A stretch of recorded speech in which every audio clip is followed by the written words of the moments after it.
Hello, and welcome to another episode of Hematology Horizons. My name is Elissa Baldwin, and I'm the Director of National Patient Education at Blood Cancer United, formerly the Leukemia and Lymphoma Society.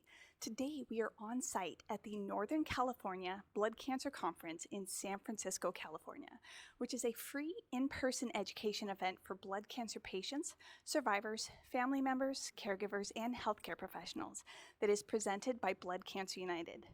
Experts in the area of blood cancer, research, treatment, and survivorship present information on these topics throughout the day. The goal is to educate conference participants about treatment options, emerging therapies, management of survivorship issues, and supportive resources. I am joined today by one of the speakers at the conference, Dr. Aaron Rosenberg, a hematologist-oncologist and associate professor of medicine at UC Davis Comprehensive Cancer Center in Sacramento, California. Welcome, Dr. Rosenberg. Hey, thank you. Thanks for letting me be here. So this episode is on multiple myeloma, which you presented on today at the conference. Could you share with our viewers what myeloma is? Starting with a simple question. So multiple myeloma at its base is a blood cancer. It's a cancer of what are called plasma cells, which are part of the immune system that lives in the bone marrow. Mm-hmm. So we've also heard about smoldering myeloma and MGUS. Are those different? So these exist on a spectrum from MGUS to smoldering myeloma, symptomatic myeloma, and then ultimately relapse and refractory multiple myeloma. The MGUS is a precursor condition. It's very common, actually. It's in about 5 to 6% of adults above the age of 70 have MGUS, have an abnormal protein that we can detect in the blood. But their risk of developing multiple myeloma is actually quite low. It's in the realm of around 1% per year. Okay.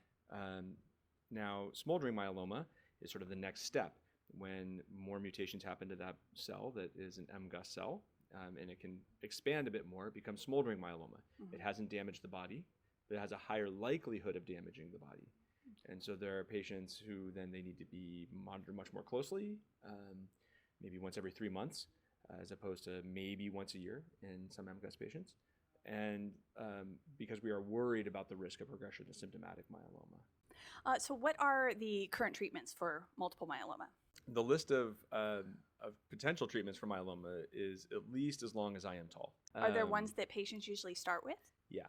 So the typical starting regimens at this point, today, as of January 31st, 2026, usually include a monoclonal antibody, something called daratumumab, which everyone calls Dara for short.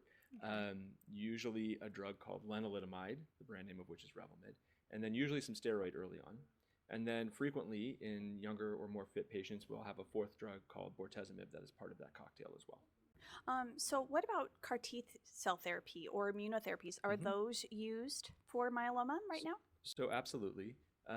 Dara in some ways is an immunotherapy. Okay. It's a monoclonal antibody. It coats the surface of the myeloma cells and actually brings the immune system to bear on the myeloma cell.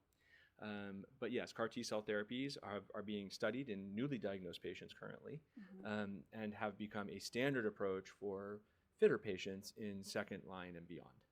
Okay. So after the disease comes back. We've also heard of bispecifics and maybe trispecifics. Of course, we'll get into future emerging treatments if that is not available yet. But are either of those available, and what are they? Yeah, so just like Dara is a monoclonal antibody that coats the surface of myeloma cells, a bispecific finds also a protein on myeloma cells so it can coat. But instead of just sticking to that one protein, it also sticks to a second protein on the surface of T cells. And by binding that protein, activates the T cells. So you now have a very small protein in between two very large cells. So you're localizing the normal T cell next to a myeloma cell and activating it so the T cell is ready to eat something. And of course, it's going to eat the thing that it's right next to, which is the myeloma cell. Trispecifics work similarly with a similar concept, but they may hit two different surface proteins on the surface of the myeloma cell, hopefully making them a little harder for the myeloma cell to develop resistance. And again, localizing that T cell right there so it can just chomp down on the myeloma cell. Okay. These bispecifics are currently available. They're being studied in early relapses and in newly diagnosed, and are currently FDA approved for patients who've had 4 or more prior lines of therapy. But we're hoping that those are going to get moved up sooner. Now, we've had some patients asking recently about teclistamab. Mhm. What is that? So that's one of the bispecifics. Okay. Okay, so that targets a protein called BCMA. That's Mhm. also the target of our two FDA-approved CAR T cells. And there's two other bispecifics that also target BCMA. And then on the other side, the CD3 protein on the T cells. So teclistamab is just one of these agents. And then what side effects may come with these various treatments, and Mhm. can they be managed? So I would say that it is, I mean, that's the job of your oncologist, right? Is to absolutely be managing these toxicities. Everything has side effects, unfortunately. There's no free lunch, but they're all very manageable. The bispecifics, the principal thing we worry about is actually immune suppression over time, because these are drugs that are given for a long period of time. And so we can see higher rates of respiratory infections, viral infections, and those can be quite severe sometimes. Earlier on, we worry about the side effects of the T cells being activated. This is called cytokine release syndrome. There's also some neurotoxicity. It's very uncommon with bispecifics. A little bit more common with the CAR T cells as they are expanding. And again, a lot of the principal toxicities from the CAR T cells are related to that T cell expansion. And I describe this to my patients as sort of a souped up version of the flu, right? The thing that makes you feel sick when you get the flu are your T cells. Okay. And so when we then give you T cells that we've stripped the brakes off of and point them at the myeloma, they ramp up and they can make you feel bad. Same thing as if we sort of cut the brake lines with the bispecifics, and the T cells can ramp up and you can get sort of a sickness from that. Those tend to be short-lived and managed with steroids. Now, of course, all of the other treatments that we have various and sundry side effects. And it's really important to have an open and ongoing dialogue with your oncologist about these things, because ultimately it is our job to make adjustments to these things to make them tolerable. Multiple myeloma at this point is we frequently think of as a chronic malignancy. We're going to be doing this a long time. You have to have a good relationship with your oncologist because you're going to be hanging out with them for a long time, or her. And also, we're going to be the ones to help make sure that those treatments are actually tolerable so that you can actually be on these therapies for the long term to keep the disease at bay. So it is good to talk with your treatment team Oh if my you're having God. any side effects. Yeah, pick up the phone. That's why they're there. Okay, that is good to know. So let's discuss the future of myeloma treatment. Are there any emerging therapies or those in clinical trials that you're particularly excited about? So there's a couple that are coming up the pike. The trispecifics are very interesting. Okay. I think the next generation of what we call the immunomodulatory agents, lenalidomide, pomalidomide, these are called cell mods. These are really cool for a couple of reasons. One, they're very effective, but also they help rejuvenate T cells. And so there might be a role for them in these patients who've had prior CAR T cells or bispecifics, and the T cells kind of get worn out and tired. And so we need to rejuvenate them, give them a spa day. And that might be what some of these drugs help us do. So I'm pretty excited about getting my hands on those in clinic, not just on trials.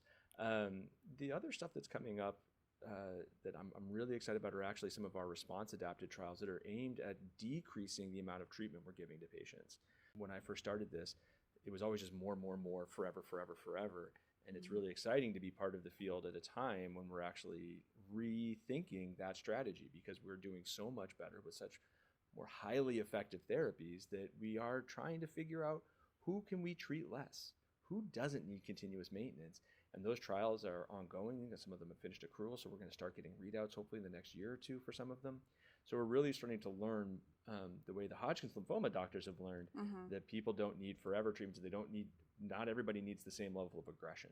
So I'm really excited about that. Well, those things coming up the pipe. Well, that sounds really exciting. So I'm looking forward to the future of that. Oh yeah, absolutely. I would like to thank Dr. Aaron Rosenberg for joining us and sharing these exciting updates about the latest advances in treatment of myeloma. For more information on myeloma, please visit the link below. Thank you for joining us. We'll see you on the next episode of Hematology Horizons. Take care.